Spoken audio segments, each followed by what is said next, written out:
So this is my DIY. I finally finished it.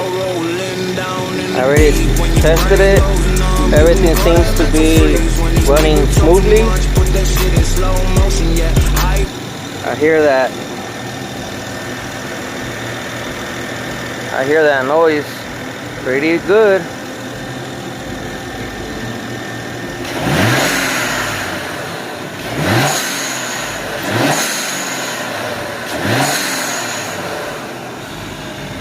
So that's the finished product, and that's how it sounds.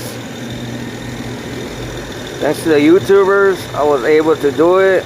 I looked at it like 4 times, make sure to catch every detail that they were showing me, or as to say us, because everybody watches it.